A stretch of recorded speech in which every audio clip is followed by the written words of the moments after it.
다 같이 묵상기도 하심으로 오늘 수요 예배를 주님 앞에 드리겠습니다.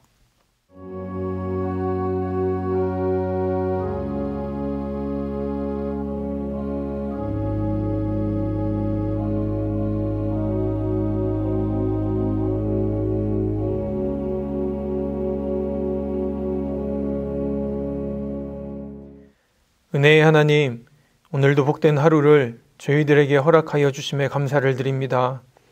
주님 주신 하루 중 특별히 시간을 구별하여서 이 시간 주님께 예배드리오니 주님 이 시간 저희들에게 은혜를 내리어 주옵소서. 그리하여 세상을 살아가면서 어떤 유혹과 어려움이 있을지라도 주님만 바라보며 주님의 백성답게 살아가게 하여 주옵소서. 특별히 코로나 바이러스로 인해 많은 사람들이 몸과 마음이 지쳐져 가고 있습니다. 주님, 이들을 회복시켜 주시고 믿는 자들이 더욱더 주님께 기도하는 은혜의 시간 되게 하여 주옵소서. 예수님의 이름으로 기도하옵나이다. 아멘.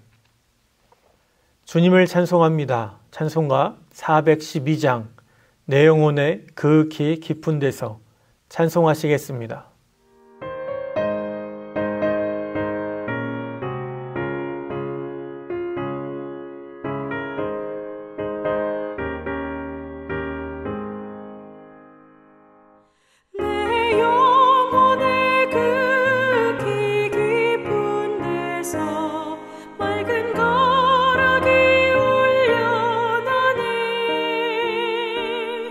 하늘 곡조가 언제나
오늘 우리에게 주시는 하나님의 말씀은 신약성경 에베소서 3장입니다.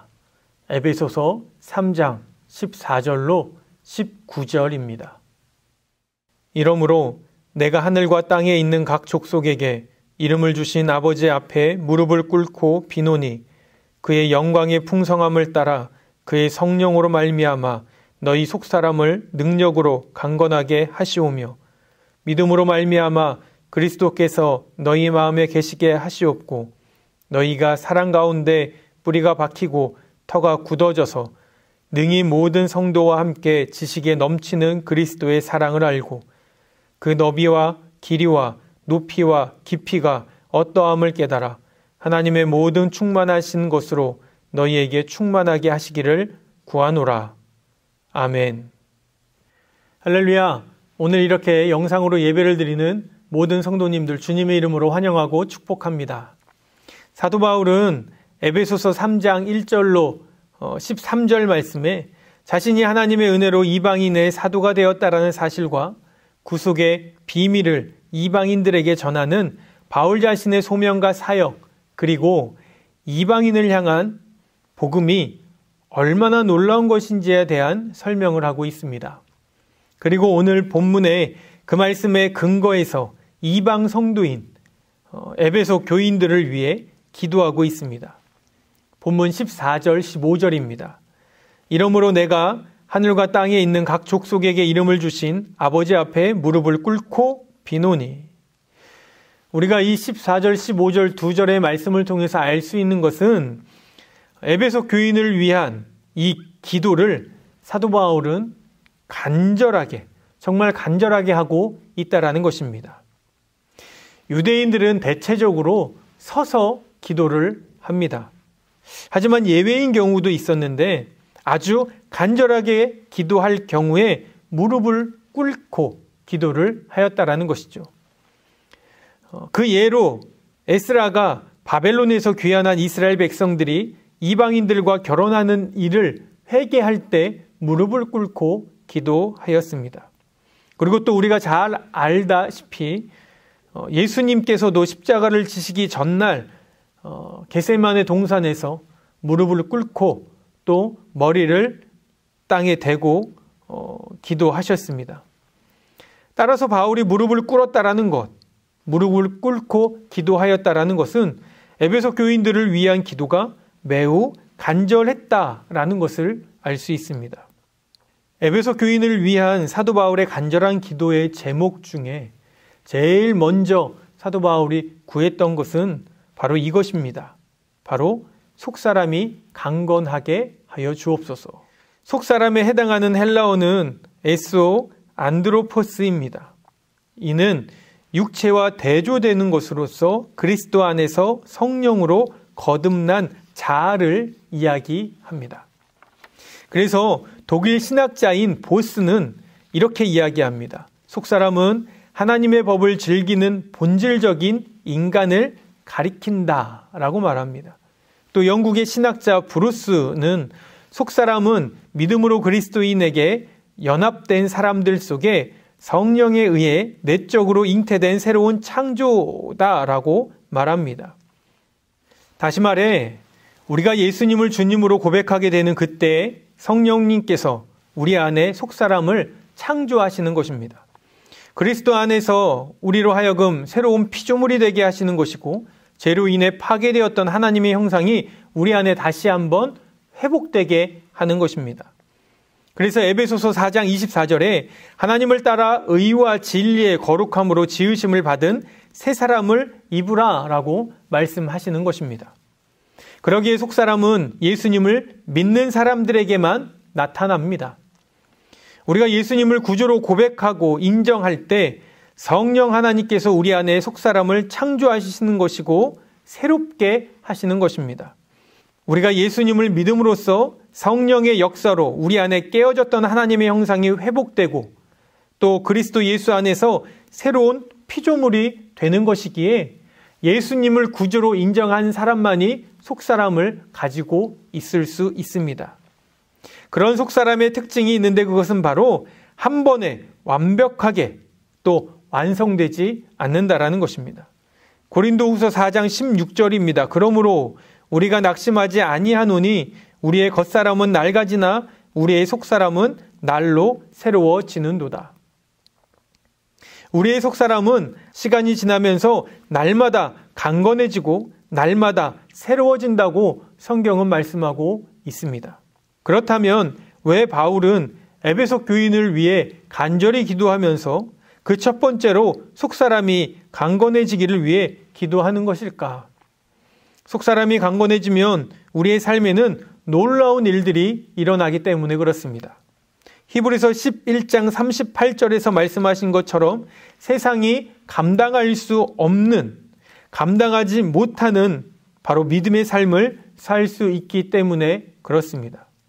어떤 상황과 환경일지라도 굴하지 않고 절대 요동하지 않는 삶을 살 수 있게 되기 때문에 그렇습니다. 고린도후서 4장 8절의 바울의 고백처럼 우리가 사방으로 우겨쌈을 당하여도 쌓이지 아니하며 답답한 일을 당하여도 낙심하지 아니하며, 이것이 바로 우리의 속사람이 강건할 때 이루어질 수 있는, 우리가 누릴 수 있는 삶입니다. 또한 내 안에 있는 죄의 유혹들, 욕심, 시기, 음란한 죄의 유혹들에 넘어지지 않고 흔들리지 않는 삶을 살 수 있습니다. 그러므로 속사람이 강건해지는 것은 너무나도 중요한 일입니다. 그래서 바울은 에베소 교인들을 위해 기도할 때 속사람이 강건해지기를 가장 먼저 기도한 것입니다. 예수님을 구주로 믿는다고 할지라도 속사람이 강건하지 못한다면, 다시 말해서 속사람이 연약한 가운데 자라지 않고 새롭게 되지도 않고 그 연약함 가운데 계속 있다면 작은 유혹에도 넘어갈 수밖에 없는 것입니다. 신앙생활을 10년, 20년, 30년, 아니 일평생을 한다고 할지라도, 그렇게 신앙생활 하여서 교회에 직분도 있다고 할지라도 속사람이 강건하지 않으면 우리는 그리스도인답게, 하나님의 자녀답게, 하나님의 백성답게 살아갈 수 없다라는 것입니다. 그 작은 유혹에도 단번에 넘어질 수밖에 없다라는 것이죠. 사랑하는 성도님들, 튼튼한 나무와 그렇지 못한 나무의 차이가 무엇인지 아십니까? 겉으로 볼 때 높고 큰 나무를 가리켜 튼튼한 나무다라고 이야기할 수 있을 것입니다. 하지만 그것이 정확한 답은 아닙니다. 튼튼한 나무는 뿌리가 잘 내려진 나무가 튼튼한 나무입니다. 뿌리가 건강한 나무가 바로 튼튼한 나무라는 것입니다. 그러기에 나무의 생명은 눈에 보이는 줄기에 있는 것이 아니라 눈에 보이지 않는 뿌리에 있는 것입니다. 그러기에 우리 속사람이 강건하기만 하면 그 어떤 상황과 환경 속의 문제와 죄의 유혹에서 이길 수 있음을 믿으셔야 합니다. 속사람이 강건한 사람은 상황과 환경은 정말 죽고 싶을 만큼 어려울지라도 그때에도 하나님께서 주시는 평강과 기쁨과 감사와 찬양이 흘러나올 수 있다라는 것입니다. 그래서 사도 바울은 가장 먼저 에베소 교인들에게 속사람이 강건하게 해달라고 기도하는 것입니다. 그렇다면 어떻게 하면 속사람이 강건해질 수 있겠습니까? 속사람은 절대 저절로 강건해지지 않습니다. 시간이 지난다고 강건해지는 것이 아닙니다. 오늘 본문에 정확히 말씀하고 있습니다. 16절입니다. 그의 영광의 풍성함을 따라 그의 성령으로 말미암아 너희 속사람을 능력으로 강건하게 하시오며, 속사람이 강건해질 수 있는 유일한 방법은 바로 성령으로 말미암아입니다. 오직 성령으로 우리의 속사람이 강건해질 수 있다고 성경은 말씀하고 있습니다. 어떤 사람을 찾아간다고 속사람이 강건해질 수 있는 것이 아닙니다. 어떤 좋은 프로그램을 따라가는 것이 우리의 속사람을 강건해지게 할 수 없다라는 것입니다. 오직 성령의 충만함으로 나의 속사람이 강건해질 수 있습니다. 성령이 우리에게 임하시면 여러 현상이 나타납니다. 때로는 눈에 보이는 은사들이 나타나기도 합니다. 하지만 그것이 성령이 충만의 전부는 아닙니다. 성령이 임하면 방언을 할 수도 있고 또 방언을 못할 수도 있습니다.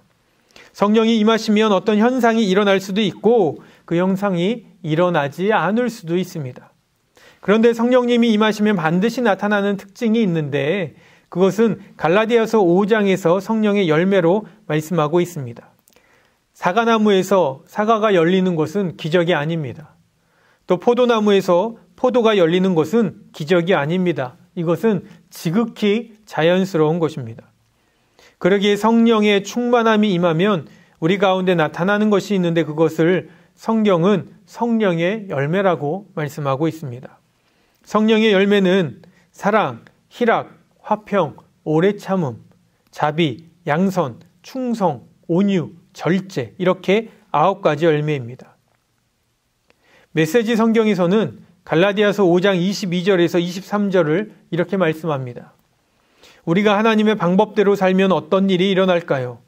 과수원의 과일이 풍성하게 맺히는 것처럼 하나님께서 우리의 삶에 여러 가지 선물, 다른 사람들에게 대한 호의, 풍성한 마음, 고요함 같은 것들을 풍성히 주실 것입니다. 또한 우리는 끝까지 견디는 마음과 긍휼히 여기는 마음과 사물과 사람들 속에 기본적으로 거룩함이 스며들어 있다는 확신을 갖게 될 것입니다.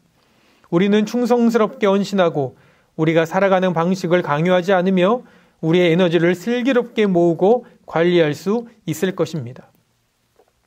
이처럼 9가지 열매를 들을 때 떠오르는 사람이 있지 않습니까? 바로 예수 그리스도이십니다. 성령의 9가지 열매는 바로 예수님의 성품입니다. 그러기에 성령 충만한 사람은 예언을 하고 방언을 하는 사람이 아니라 예수님으로 충만한 사람, 예수님의 삶을 닮아가는 사람입니다. 그 예수님께서 나의 속사람 가운데 거하시기 때문에 내가 어떤 상황에도 요동치 않고 흔들리지 않는 것입니다. 그러기에 속사람이 강건한 것은 속사람의 예수님으로 충만한 삶을 이야기하는 것입니다. 성령 충만하면 우리 안에 예수님으로 충만한 삶을 살 수 있습니다. 바로 성령님이 그렇게 도와주시기 때문에 그렇습니다. 요한복음 14장 26절에 보혜사 곧 아버지께서 내 이름으로 보내실 성령 그가 너희에게 모든 것을 가르치고 내가 너희에게 말한 모든 것을 생각나게 하시리라. 그러니까 우리가 성령 충만하면 그 성령님께서 예수님의 가르치심을 우리 안에서 계속해서 말씀하신다라는 것이죠. 그러니 우리가 예수님의 삶을 우리도 본받아 살아갈 수 있는 것입니다. 그렇다면 우리가 어떻게 하면 성령 충만해질 수 있겠습니까? 어떻게 하면 우리가 예수님으로 충만하며 살아갈 수 있겠습니까? 성경에서는 일관되게 말씀하고 있습니다. 사도행전 1장 2절의 말씀을 보면 예수님께서 승천하시고 제자들이 예루살렘에 돌아와 그들이 다락방에 모여 한마음으로 힘써 기도했을 때 성령님께서 각각에게 각 사람에게 충만하게 임하셨다고 말씀하십니다. 또 누가복음 3장 21절 22절에 이렇게 말씀하십니다. 백성이 다 세례를 받을새 예수도 세례를 받으시고 기도하실 때에 하늘이 열리며 성령이 비둘기 같은 형체로 그 위에 강림하시더니. 또 누가복음 11장 9절 10절에 예수님께서 이렇게 말씀하십니다. 내가 또 너희에게 이르노니 구하라 그리하면 너희에게 주실 것이요 찾으라 그리하면 찾아낼 것이요 문을 두드리라 그리하면 너희에게 열릴 것이니 구하는 이마다 받을 것이요 찾는 이는 찾아낼 것이요 두드리는 이에게는 열릴 것이니라. 그리고 13절에 이렇게 말씀하십니다. 너희가 악할지라도 좋은 것을 자식에게 줄 알거든 하물며 너희 하늘 아버지께서 구하는 자에게 성령을 주시지 않겠느냐 하시니라. 성령 충만할 수 있는 방법은 무엇입니까? 바로 기도입니다. 우리가 기도할 때 성령이 충만하게 우리에게 임하신다라는 것입니다. 그러기에 우리는 힘써 기도해야 합니다. 이 말씀을 반대로 한다면 우리는 기도하지 않고서는 그 누구도 성령의 충만을 받을 수 없고 성령의 충만함을 받을 수 없기에 속사람이 강건해질 수 없는 것입니다. 속사람이 강건해지지 않고서는 그 누구도 이 땅에서 하나님의 자녀로 올바로 살아갈 수 없습니다. 다시 말해 하나님의 백성답게 살아갈 수 없는 것입니다. 우리 모두는 하나님의 자녀이지만 하나님의 자녀답게 살아가지 못하게 하는 죄의 유혹들, 또 환경들이 우리 모두에게 있습니다. 그런데 그 죄의 유혹들과 우리의 환경을 나의 힘으로 이겨낼 수가 없습니다. 우리는 절대 그렇게 할 수 없습니다. 그래서 우리에게는 성령님의 도우심이 필요한 것입니다. 그러기에 우리는 기도해야 하는 것입니다. 매 순간 어떤 상황과 환경일지라도 나와 함께 하시는 성령님을 의지해 하루하루 예수님의 삶을 닮아가는 삶을 살아가야 합니다. 그것이 우리의 속사람이 강건해지는 것입니다. 예배를 드리는 모든 성도님들, 하나님이 우리에게 허락하신 그곳에서 하나님의 자녀답게 또 하나님의 백성답게 살아갈 수 있는 유일한 방법은 우리의 속사람이 강건해지는 것밖에 없음을 꼭 기억하셔서 오늘도 내일도 매일 성령의 도우심을 받아 속사람이 강건해져서 하나님이 허락하신 그 자리에서 하나님의 자녀답게 하나님의 백성답게 예수님의 삶을 닮아 세상에서 빛과 소금의 삶을 살아가는 복된 성도님들이 되길 주의 이름으로 소망합니다. 기도하겠습니다. 사랑의 주님, 저희의 속사람이 매 순간 강건해지길 소망합니다. 그러기 위해 저희들 매 순간 성령 충만을 위해 기도하게 하여 주옵소서. 그래서 하나님이 원하시는 삶을 살아가게 하여 주옵소서. 하나님의 자녀답게, 하나님의 백성답게, 하나님이 원하시는 삶을 살아가는 복된 주의 백성 되게 하여 주옵소서. 예수님의 이름으로 기도하옵나이다. 아멘. 다 함께 찬송하겠습니다. 찬송가 338장 내 주를 가까이 하게 함은. 찬송하신 후에 주기도문함으로 오늘 수요예배를 마치겠습니다.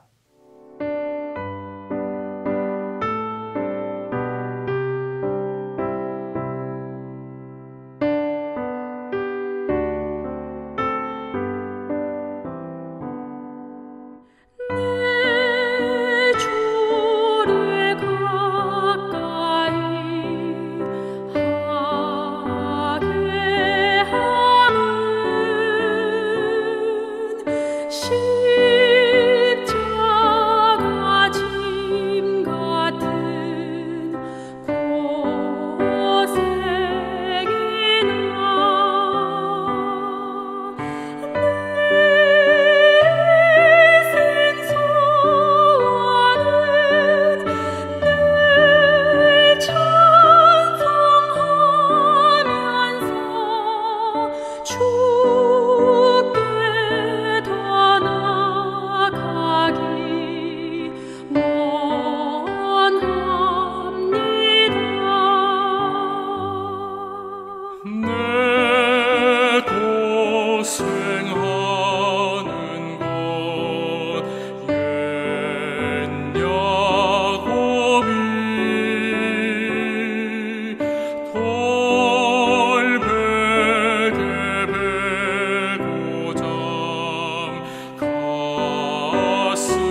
하늘에 계신 우리 아버지여, 이름이 거룩히 여김을 받으시오며 나라의 임하옵시며 뜻이 하늘에서 이룬 것 같이 땅에서도 이루어지이다.